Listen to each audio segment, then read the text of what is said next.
Nesta lição, temos como objetivo principal mostrar o valor e a importância da paternidade na formação moral, espiritual e social dos filhos. Destacaremos também que os pais devem seguir o modelo bíblico na criação e educação dos filhos, e não o padrão estabelecido pelo mundo. Vamos juntos aprender a palavra de Deus.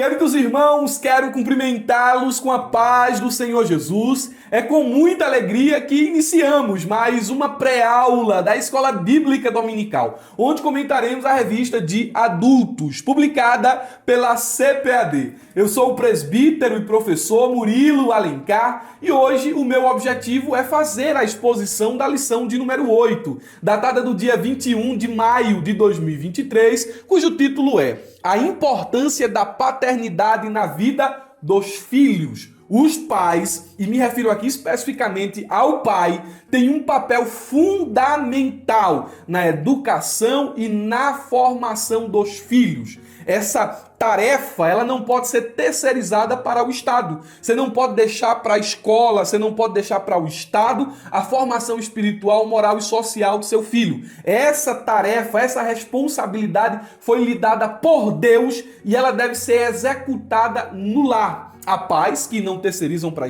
o Estado, mas acham que é responsabilidade da igreja, do dirigente de mocidade, do dirigente do conjunto infantil, do professor da escola bíblica dominical, educar os filhos. Mas não é verdade.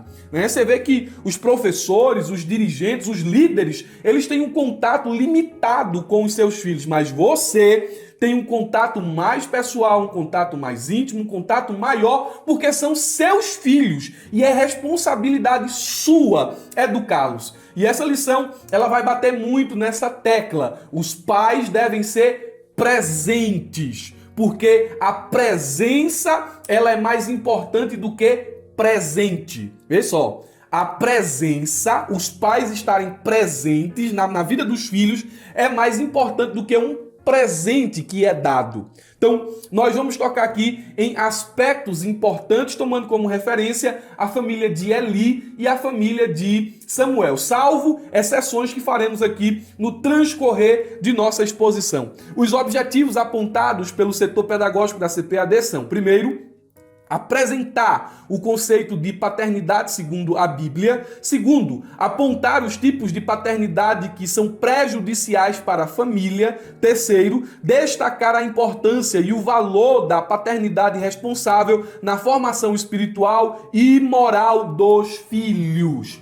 O nosso texto áureo, ele nos diz o seguinte: E vós, pais, não provoqueis a ira a vossos filhos, mas criai-os na doutrina e admoestação do Senhor. Efésios capítulo de número 6, versículo 4. Essa mesma passagem, na tradução, ou melhor, na paráfrase NTLH, ela diz: Pois não tratem os seus filhos de um jeito que faça com que eles fiquem irritados. Pelo contrário, vocês devem criá-los com a disciplina e os ensinamentos cristãos. Esse texto aqui, ele é dirigido especificamente aos pais. E quando eu falo aqui de pais, eu não uso o texto no sentido genérico, mas como já falei, no sentido específico. Já tivemos aqui uma lição, e foi a de número 6, onde falamos sobre pais zelosos e filhos rebeldes. E ali nós destacamos o papel dos pais no sentido de pai e mãe. A lição vai tratar apenas da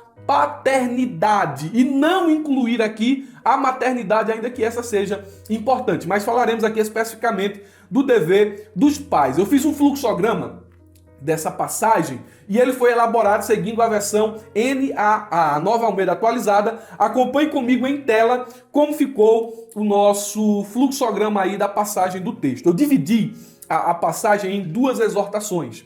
A primeira exortação é uma exortação negativa e a segunda, exortações positivas, porque são 3. E o texto ele pode ser dividido assim. Primeira sentença: E vocês, pais, não provoquem os seus filhos a ira. O que é que esse texto está me comunicando? Ele está me comunicando que o excesso ou a ausência de autoridade provoca a ira nos filhos. Não é que o pai não deve disciplinar, não é que o pai não deve corrigir. O texto vai orientar isso aqui no seu restante, nas suas sentenças finais, mas essa passagem aqui está falando sobre equilíbrio. Equilíbrio no uso da autoridade, no uso das disciplinas. Aí vem aí a segunda sentença. Mas tratem de criá-los. Então, os pais não vão provocar a ira aos filhos, mas vão criá-los. Entendeu? Os pais devem cuidar da vida física e emocional dos filhos. O termo criar significa alimentar e nutrir. Como os pais vão alimentar e nutrir os filhos? Vem a terceira sentença aí do texto, ou podemos também colocar assim a segunda exortação positiva. A primeira foi tratem de criá-los. Agora a segunda, vocês vão criá-los na disciplina. Os pais devem treinar os filhos por meio da disciplina, isto é, regras e normas, recompensa e castigo. Disciplina aponta para esse caminho. E nós temos aí a última exortação positiva das três e a última sentença do texto. E na admoestação do Senhor. Admoestação quer dizer educação verbal. Os pais devem encorajar os filhos com a palavra de Deus. Então você não vai exercer a sua autoridade, não de forma permissiva demais ou de forma excessiva, mas você vai criá-los na disciplina e na admoestação do Senhor. E eu quero destacar que nessa passagem aqui, o apóstolo Paulo está sendo muito contracultural. Como assim? Paulo está exortando os pais a não exercerem Paulo não está aqui exortando os pais a não exercerem a sua autoridade, mas a desempenhá-la com equilíbrio, como já temos falado aqui. Mediante o pátria potestas, ou o poder absoluto dos pais, que era algo bem peculiar nos dias do apóstolo Paulo, sobretudo no contexto romano. Vê só, no contexto romano, no contexto do apóstolo Paulo, o pai ele podia não só castigar os filhos, mas também vendê-los, escravizá-los, abandoná-los e até mesmo matá-los. Aí o que é que Paulo está ensinando aqui nessa passagem do nosso texto áureo? Paulo está ensinando que o cristão deve imitar outro modelo. O cristão não deve seguir o modelo de educação dos romanos. O cristão deve seguir o modelo de educação da palavra de Deus. Eles devem educar os seus filhos olhando para como o Pai Celestial educa, trata aqueles que fazem parte de sua família. Nós encontramos pistas disso em Efésios 3 e 14, versículo 15 também, e Efésios 4, 6. Deus ele é o nosso modelo de paternidade. Os pais devem cuidar dos filhos como Deus cuida de sua família. E eu destaco aqui a importância dos pais em ensinarem os filhos no caminho. Você vê que Provérbios 22 e 6 diz o seguinte: ensine a criança no caminho em que deve andar, e ainda quando for velho, não se desviará dele. Tem uma diferença de ensinar o caminho e ensinar no caminho. A diferença é gritante. Por exemplo, chega alguém aí na sua casa pedindo informação e diz o seguinte: olha, onde é que fica aqui esse ponto tal da cidade? Aí você ensina o caminho. Como é que você ensina o caminho? Faça o seguinte, você vai dobrar aqui à direita, vai seguir direto, lá na frente tem um cruzamento, você vai pegar a esquerda e você vai chegar no local que você deseja. Isso é ensinar o caminho. Agora, ensinar no caminho é alguém chegar lá na sua casa e dizer assim, onde é que fica aqui esse lugar? Não, vamos lá, eu vou lhe ensinar aqui no caminho, vá. Você entra no carro da pessoa, você sobe na moto, aí você vai dizendo aqui, por aqui, viu? Por ali, dobra aqui, passa aqui, pronto, é aqui, ó. Então você ensinou no caminho. Paulo está mostrando que o modelo de educação cristã não é o mesmo modelo estabelecido no mundo. E ele está mostrando que o modelo de educação cristã também passa pelo exemplo. O pai não ensina o caminho apontando, mas ensina no caminho caminhando ao lado do filho. A verdade prática nos diz o seguinte: quando o padrão divino para a criação de filhos é negligenciado, as consequências são terríveis para a família cristã. Ora, vamos analisar a nossa verdade prática em partes. Vamos analisar aqui pelo menos em três, né? Vamos dividi-las aqui e esmiuçar o seu conteúdo. Em primeiro lugar, a verdade prática, ela está ensinando ou afirmando que existe um padrão divino para a criação dos filhos. E esse padrão implica em obedecer os mandamentos de Deus e educar os filhos a seguirem o direcionamento das Escrituras. Esse é o padrão de Deus. O padrão de Deus está aqui. Você não vai encontrar em um livro escolar de Paulo Freire. O padrão estabelecido por Deus para a criação e educação dos filhos não vem de youtubers na internet, não vem de novelas, não vem de artistas, não vem de professores ateus, de forma alguma. O padrão para criar e educar os filhos, ele flui, ele emana da palavra de Deus. Em segundo lugar, a verdade prática alerta que quando esse padrão é negligenciado, as consequências são terríveis para a família cristã, pois os filhos podem se desviar da fé, se envolver em pecados e rebeliões e trazer tristeza e vergonha aos pais. Quando o pai não segue o padrão de Deus, o pai está abrindo brechas para que Satanás trabalhe na vida de sua família, principalmente de seus filhos. Em terceiro lugar, e aqui está nas entrelinhas do texto, está aqui dentro da verdade prática de forma implícita. Em terceiro lugar, a verdade prática sugere que os pais cristãos devem se esforçar para seguir o padrão divino. Você tem que ter esforço. Se tem um padrão aqui, se negligenciar esse padrão leva a consequências ruins, então você tem que se esforçar para que seus filhos não sigam outro modelo, outros caminhos. Você tem que se esforçar para estabelecer o padrão de Deus dentro de seu lar. E para tanto você pode buscar a orientação e a graça do Senhor.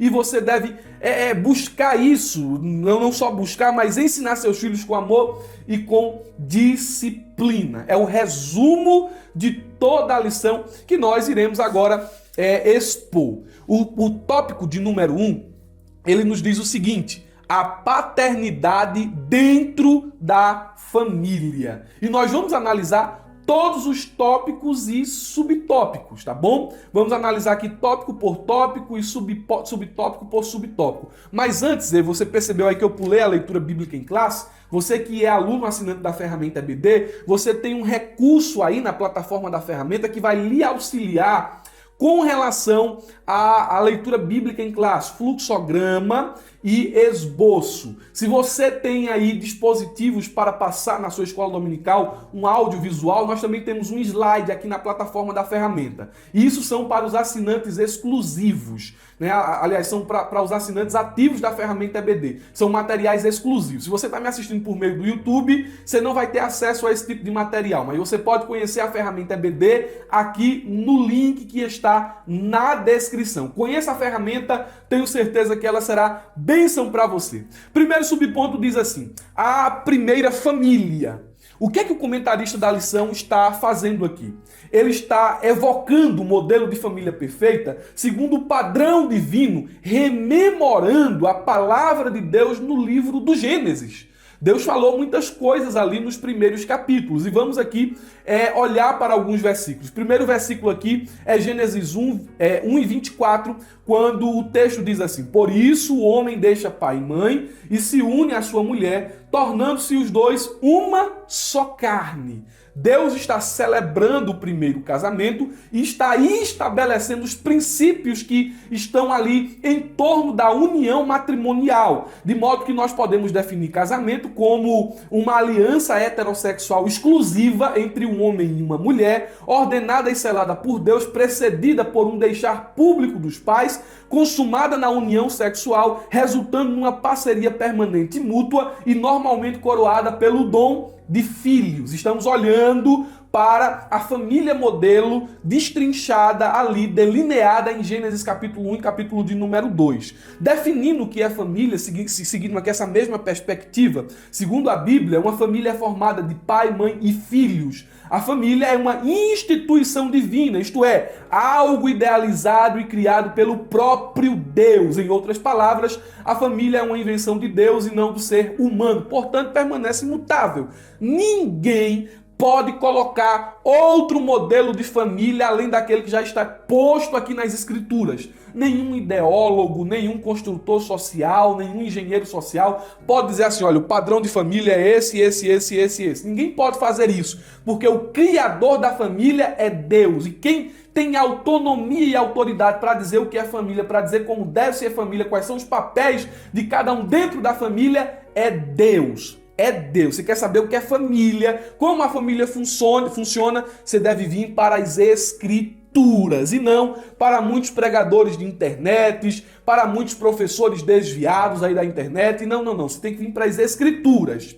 E quando nós olhamos para a Bíblia, percebemos, ainda seguindo aqui a luz de Gênesis 1:2, que existem pelo menos 3 propósitos específicos voltados não somente para a humanidade em geral, mas para a família. E quais são esses propósitos? Refletir a imagem de Deus, reproduzir a imagem de Deus e representar a imagem de Deus, ou seja, o reino de Deus. Quando nós falamos em refletir a imagem de Deus, nós precisamos entender que os termos que aparecem ali em Gênesis, imagem e semelhança, eles são sinônimos. Um está acentuando o outro. E os intérpretes entendem que a imagem de Deus são reflexos da pessoa de Deus. E esses reflexos são personalidade, intelecto, espírito, emoção, vontade e raciocínio. Todos esses são aspectos da pessoa de Deus refletidos no indivíduo. Então, quando a gente exerce de forma santa as nossas emoções, as nossas vontades, o nosso raciocínio, o nosso intelecto, para a glória de Deus, estamos aqui refletindo a sua imagem. Reproduzir a imagem de Deus é algo interessante. É o segundo propósito de Deus para a família. Primeiro, a família deve refletir a imagem de Deus. O mundo deve olhar para a família cristã e olhar e ver a imagem de Deus refletida naquela família. Mas em segundo lugar, nós encontramos aqui outro propósito que é reproduzir a imagem de Deus. Você pode se perguntar, como é que reproduzimos a imagem de Deus? Há pelo menos 2 respostas. Primeiro, reproduzimos a imagem de Deus pelo discipulado dos nossos filhos. Quando nós ensinamos a palavra de Deus aos filhos, nós estamos reproduzindo a imagem de Deus. Reproduzimos também a imagem de Deus pelo discipulado das nações. Mas foquemos aqui na primeira resposta, o discipulado dos filhos. Olha a responsabilidade dos pais dentro do lar. Você tem a responsabilidade de reproduzir a imagem de Deus pelo discipulado de seus filhos. E temos aqui um último propósito, não vou discorrer tanto sobre ele, mas ele está destrinchado dentro do subsídio, que é representar o reino de Deus. Quando nós olhamos para Gênesis 1, 26 a 28, nós percebemos uma forte ligação entre a imagem de Deus e o domínio do homem como seu representante sobre a terra. O primeiro subponto, além de olhar para o livro do Gênesis e ver ali a família perfeita dentro das palavras de Deus, esse primeiro subponto também vai acentuar aqui a queda, e queda aqui aparece com Q maiúsculo, mostrando que é o momento específico em que a humanidade pecou, em que o homem permitiu que a morte entrasse no mundo, em que o homem permitiu que o pecado entrasse no mundo. A queda, isto é, o pecado, trouxe graves consequências para a família. O primeiro subponto vai falar sobre isso. Quais são essas consequências que o pecado, a queda, trouxe para a família? Morte física e espiritual, expulsão do Éden, maldição sobre a terra, intensificação das dores do parto, conflitos no casamento, violência e maldade dentro da família. Caim matou o seu irmão Abel. E a gente entende que, mediante esse novo contexto, que agora é uma realidade para o homem depois da queda, a família e principalmente os filhos estão sob constante ataque. E aqui está a responsabilidade dos pais em serem presentes e ativos na vida dos filhos, sendo um escudo, sendo uma proteção, sendo um pedagogo, sendo um guia. Os pais devem ser ativos em seus lares. Porque tem muito pai que diz assim, não, é a mãe que tem que educar os filhos. De jeito nenhum, você tem que estar presente. Você tem que ser um pai ativo na formação espiritual de seus filhos. O subponto de número 2 diz o seguinte, a falta de autoridade no lar. E aqui eu quero fazer algumas correções com muito respeito ao comentarista da lição. Porque ele coloca aqui, ele nivela Eli e Samuel. Ele coloca esses dois personagens e as causas e consequências de suas famílias na mesma prateleira. Isso não é verdade. Então, assim, é com muito respeito que eu contrario a perspectiva do autor da lição, porque são realidades diferentes a que Samuel passou e a que Eli passou. Por exemplo, deixa-me dar aqui alguns motivos.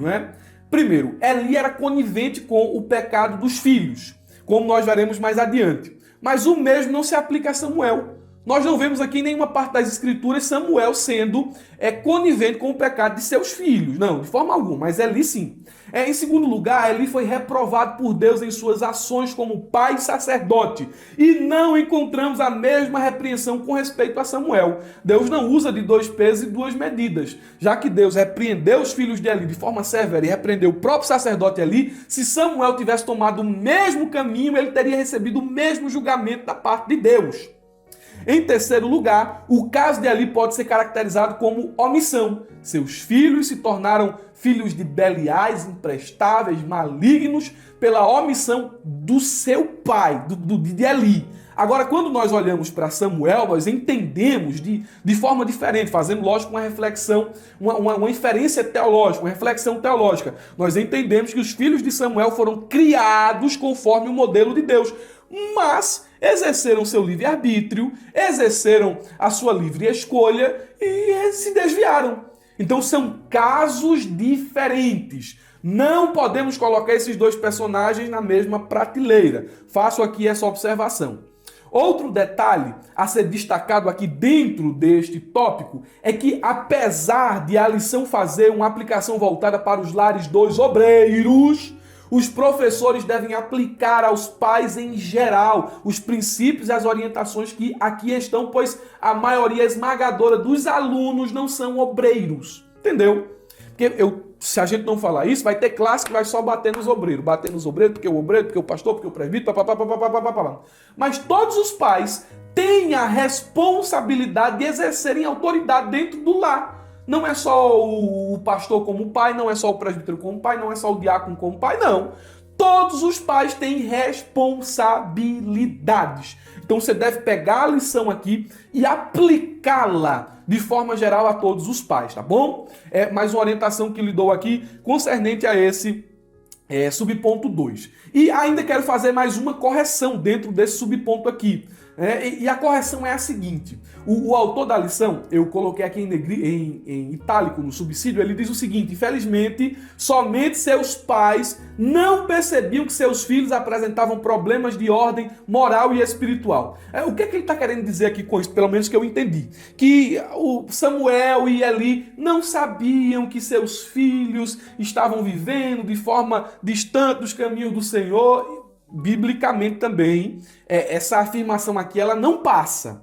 Porque vamos aqui olhar para a família de Eli. Veja o que é que diz 1 Samuel, capítulo 2, versículo 22 ao 25. Eli já era muito velho e ouvia tudo o que seus filhos faziam. E todo Israel, a todo Israel, e de como se deitavam com as mulheres que serviam à porta da tenda do encontro. E disse-lhes: por que vocês fazem essas coisas? Então Eli sabia, Eli não era inocente não, Eli sabia da conduta de seus filhos. Então fazemos aqui novamente mais essa correção. O problema é que, apesar de Eli saber dos pecados cometidos pelos seus filhos, ele não tinha mais moral, ele não tinha autoridade para repreendê-los. Ele perdeu completamente a sua postura de pai dentro do lar. E o que é que está acontecendo hoje em dia? Muitos pais estão perdendo a sua postura, a sua autoridade dentro de casa. Como é que os pais perdem a autoridade? Eis aqui alguns fatores, eu separei aqui. Primeiro, os pais perdem a autoridade sendo injustos, severos, parciais ou irracionais com os filhos, provocando-lhes a ira, conforme Efésios 6 e 4. Os pais também perdem a autoridade por poupar a vara e não corrigir os filhos quando erram, aborrecendo-os. Deixa eu ler esse texto aqui. Provérbios, capítulo de número 13. Olha só que texto interessante. Está aqui no subsídio, mas eu quero ler com os irmãos. Vá abrindo sua Bíblia aí, acompanhe a pré-aula com a Bíblia aberta. Provérbios 13 e 24 nos diz assim: O que retém a sua vara aborrece a seu filho. Olha que coisa interessante. O que retém o castigo, o que retém a vara, aborrece o filho. Já pensou? Mas o que ama a seu tempo o castiga. Então os pais perdem autoridade no lar por falta de disciplina. Os pais também perdem autoridade no lar por não ensinarem seus filhos os mandamentos de Deus e os princípios cristãos, deixando-os sem instrução. Os pais perdem a autoridade no lar, não sendo um bom exemplo de vida cristã para os filhos, e assim os fazem tropeçar. Tem pai que é uma coisa na igreja e que é outra coisa em casa. Os filhos verem isso, veem essa hipocrisia e não respeitam os pais. Já pensou? Os pais, eles também perdem a autoridade no lar quando não amam, quando não cuidam, quando não protegem os filhos, fazendo-os se sentirem abandonados ou rejeitados. Então, isso aqui deve ser algo frisado em classe, algo observado pelos pais para que eles não percam autoridade dentro do lar. O terceiro subponto diz: os problemas de uma paternidade ausente. No tempo de hoje, os filhos precisam mais de presença do que de presente. É uma coisa que o pastor Agnaldo Betti diz muito e a gente está repetindo aqui. E neste terceiro subponto, nós queremos destacar algumas causas e consequências de uma paternidade ausente. Primeiro, a paternidade ausente ela pode ter diversas causas. Ela pode ser ausente pela morte do pai, pelo abandono, pelo divórcio, pelo trabalho excessivo ou pela negligência. De fato, os pais são negligentes. Aqui, a negligência é um abandono de corpo presente. O pai está presente, mas não está presente fisicamente, mas não está presente de fato na vida dos filhos. Isso aqui são problemas que você pode levantar em classe. Essa questão também do trabalho excessivo, de pais que querem dar uma vida melhor aos filhos, querem dar uma formação escolar melhor aos filhos, aí trabalham, passam tempo fora do lar, não tem tempo para os filhos e acham que isso é uma vantagem. Na verdade, não é. Os filhos precisam de uma referência dentro do lar. Porque, você vê aqui, uma das consequências da ausência paterna é um problema que afeta a família de forma geral, pois ela priva os filhos, presta atenção, de uma referência. Os filhos precisam de uma referência, de um modelo que eles possam se espelhar, que eles possam admirar, que eles possam olhar. E quando o pai é ausente, os filhos não têm referência dentro de casa de amor, de segurança e de autoridade.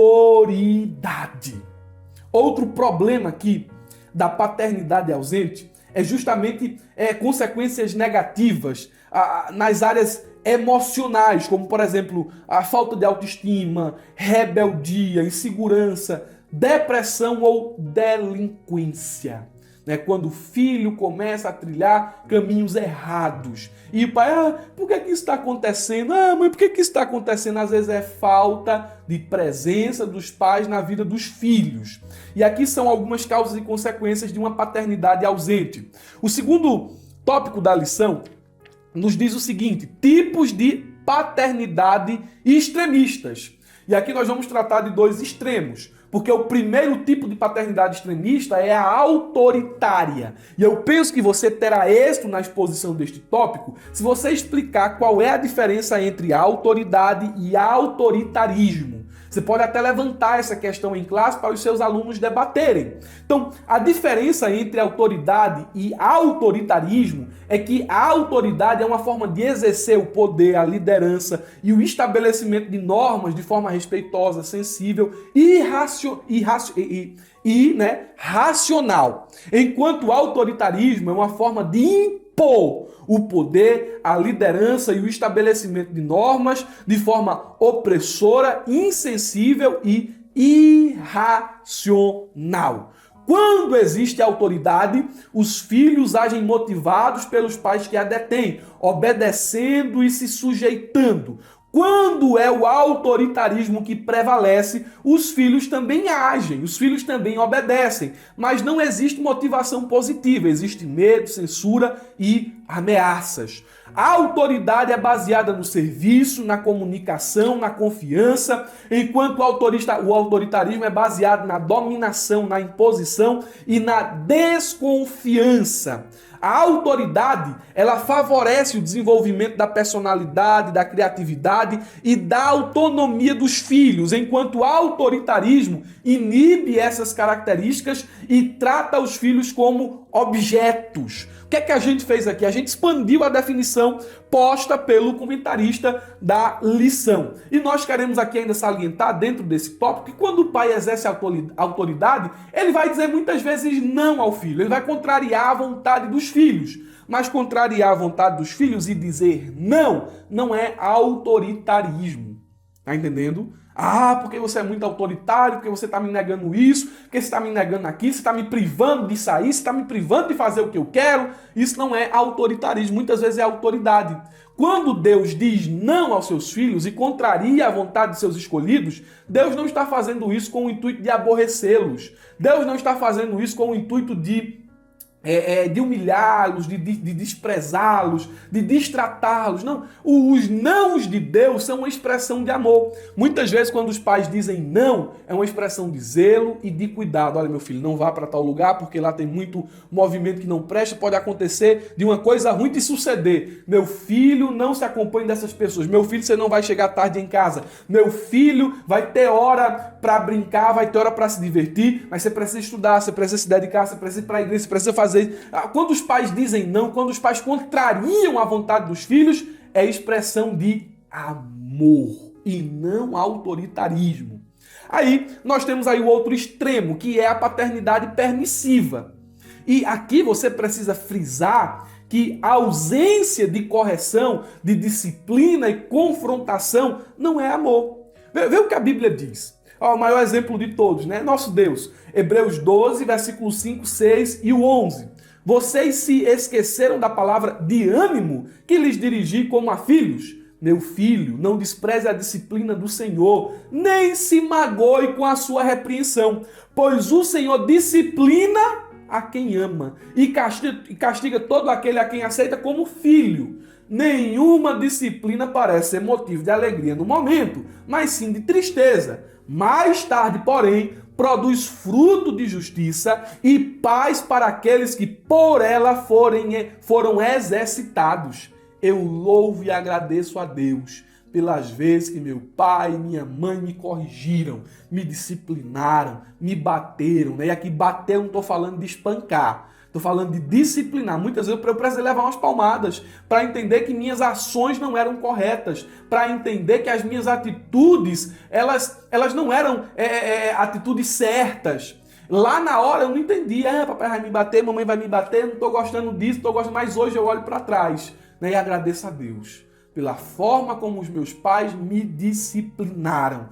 Pais não podem ser frouxos dentro do lar.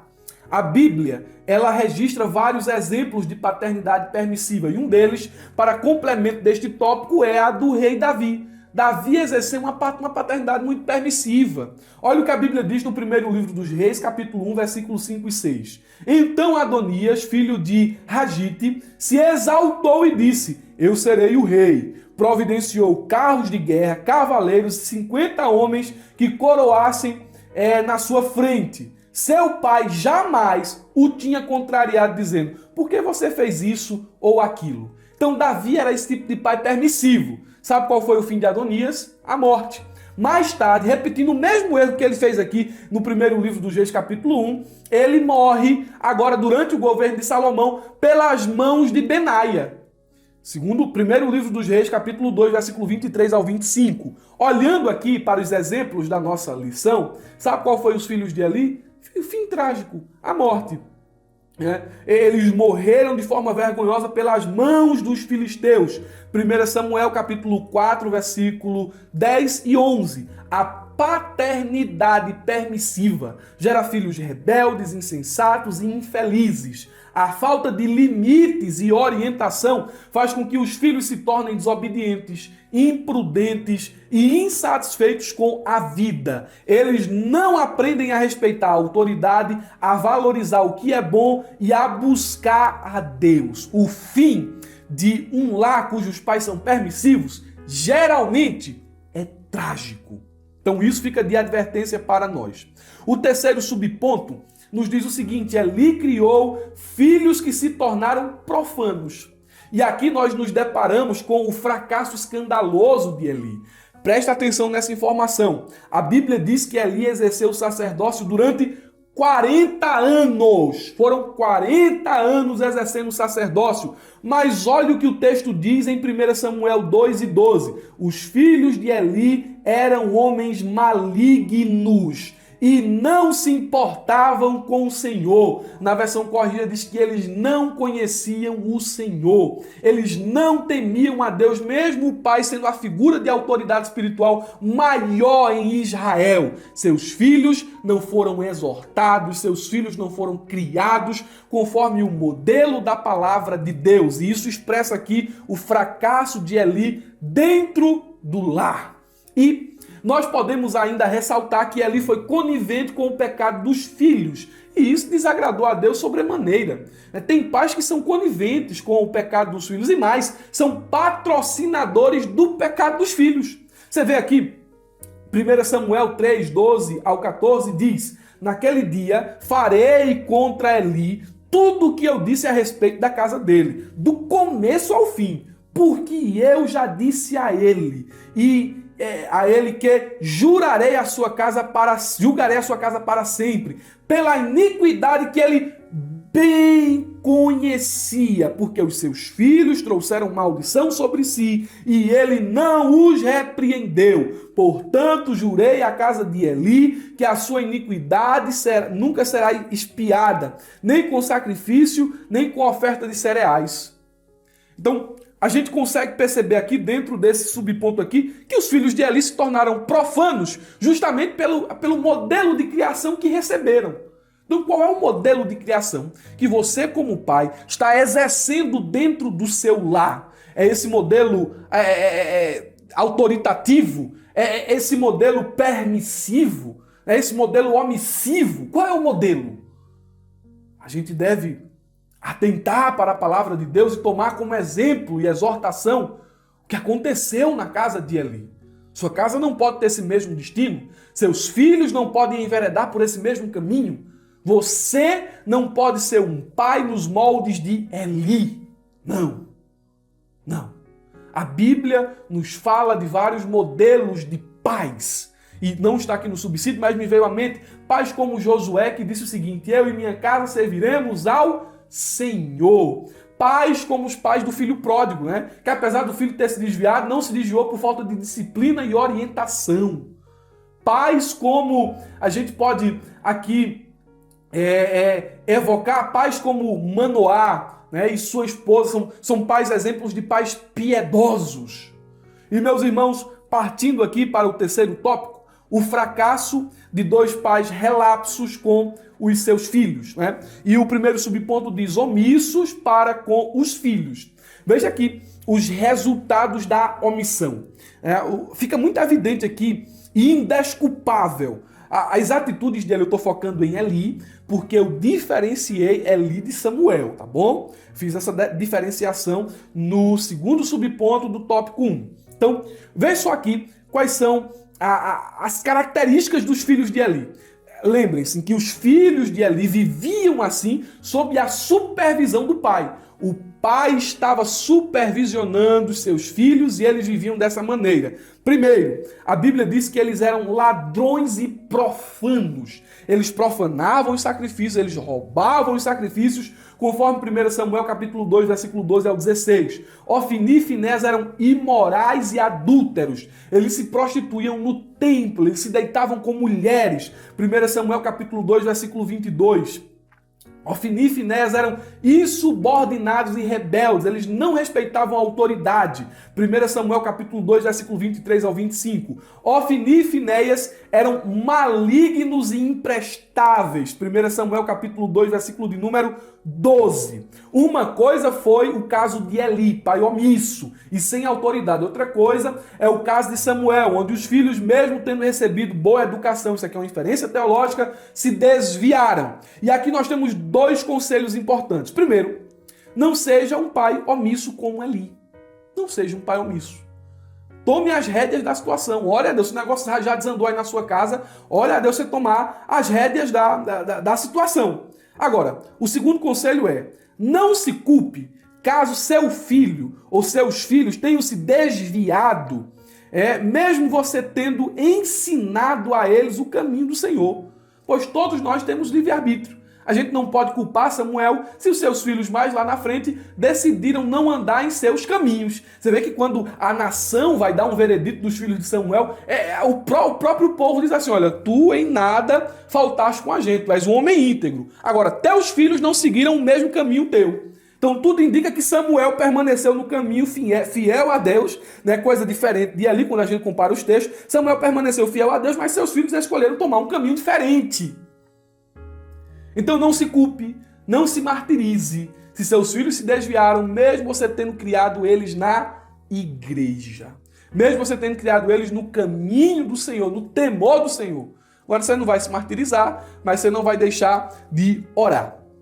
O segundo subponto diz o seguinte: a isenção de responsabilidade de Eli e Samuel para com os seus filhos. Vê só, aqui a lição ela vai novamente aqui mostrar que os pais devem ser modelo para os seus filhos, os pais devem educar os filhos, e o comentarista ele até diz aqui nesse tópico, nesse subponto número 3, que Deus espera que os obreiros exerçam a sua liderança dentro de seus lares, mas por princípio aqui, estenda isso a todos os pais. Deus espera que todos os pais exerçam sua liderança a liderança nos seus lares. E quero mencionar aqui alguns textos, né, para fortalecer esse subponto. Primeiro, quero evocar um texto de Lucas capítulo 2, versículo 52, que diz: e Jesus crescia em sabedoria intelectualmente, crescia em estatura biologicamente e crescia, ele diz aqui, e crescia diante de Deus e dos homens. Então, você vê aqui uma formação intelectual, uma formação, um crescimento biológico, né, natural, e um crescimento espiritual de Jesus. E a gente entende que Jesus crescia em todas essas áreas da vida, e nós cremos, assim, que isso se deu pela boa formação fornecida por José e por Maria. Eram pais piedosos dentro de seus lares. Você vê, José era um homem extraordinário, Maria era uma mulher extraordinária. Jesus teve boas referências em seu lar. Nós temos aqui outro texto, 1 Timóteo capítulo 3, versículo 4.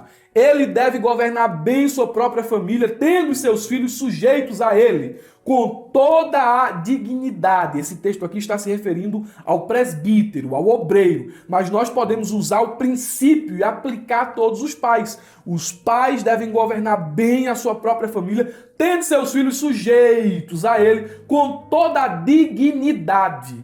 Olha esse outro texto aqui, que está em Tito, capítulo 1, versículo de número 6, também é um texto que se destina aos obreiros, aos presbíteros, mas por princípio pode ser aplicado de forma geral a todos os pais. E eu vou parafrasear o texto.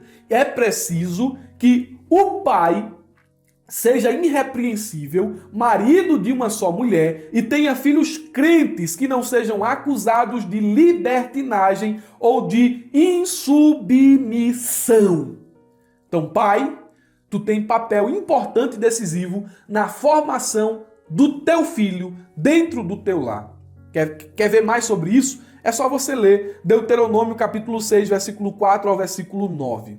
O terceiro subponto, ele diz o seguinte: tratamento inadequado. E aqui me permita seguir o pensamento do autor da lição e falar sobre, de fato, os filhos dos obreiros. Eu pontuei aqui algumas coisas. Vamos lá. Vamos destacá-las aqui. Os filhos de obreiros são pessoas que precisam ser amadas, valorizadas e cuidadas pela igreja sem serem discriminados ou favorecidos por causa de sua origem familiar. Né? Porque tem gente que, porque é o filho do obreiro é tratado como filho de qualquer outro pai. Então, ele deve ser tratado de forma igual, não sendo discriminado e não sendo favorecido. Os filhos de obreiros enfrentam desafios e tentações como qualquer outro filho de Deus e precisam da graça e da misericórdia do Senhor para vencerem o pecado e o mundo. Terceiro, os filhos de obreiros devem honrar seus pais obedecendo-lhes e respeitando-lhes, reconhecendo o chamado e o ministério que Deus lhes confiou. Quarto, os filhos de obreiros devem seguir o exemplo de seus pais. Aqui a gente entende que os pais devem ser modelo para os filhos, né? Imitando-os na fé, no amor, na santidade, buscando servir a Deus com seus dons e talentos. E por fim, os filhos de obreiros devem contar com o apoio e a oração da igreja, que deve tratá-los com carinho e consideração, sem cobranças ou expectativas excessivas. Vamos recapitular tudo aqui e concluir a nossa lição com chave de ouro. Olha aqui alguns princípios que foram trabalhados na exposição dos tópicos que acabamos de expor. Primeiro, a paternidade ela é um dom e uma responsabilidade dada por Deus aos pais, que devem cuidar dos seus filhos como herança do Senhor. Seus filhos são herança de Deus. Vocês são mordomos de Deus dentro do lar. Vocês estão cuidando dos filhos de Deus para Deus. Amém? Vocês entenderam? Então, olhe para os seus filhos como bênção, como herança do Senhor. Em segundo lugar, a paternidade envolve ensinar os filhos os princípios e os valores da palavra de Deus, de forma prática e constante, aproveitando as oportunidades do dia a dia, conforme Deuteronômio capítulo 6, versículo 6 ao 9. Em terceiro lugar, a paternidade implica em ser um exemplo para os filhos, vivendo de acordo com o que se ensina. Então, o pai deve ensinar e deve viver o que está ensinando, né? E assim demonstrar amor, respeito e fidelidade para com Deus e para com a família. Em quarto lugar, a paternidade requer equilíbrio entre a permissividade e a severidade. O pai deve saber corrigir os filhos com disciplina e graça, sem provocá-los à ira ou ao desânimo. E por fim, a paternidade é um ministério que tem reflexos na igreja e na sociedade, pois os filhos bem educados serão bênção para o reino de Deus e para o mundo. Glória a Deus. Eu penso que tudo que abordamos aqui nesta lição está servindo para ampliar os horizontes do teu pensamento a respeito do conteúdo da aula de número 8. Eu desejo a você um ótimo final de semana, uma ótima escola bíblica dominical. Não se esqueça, abra a jaula.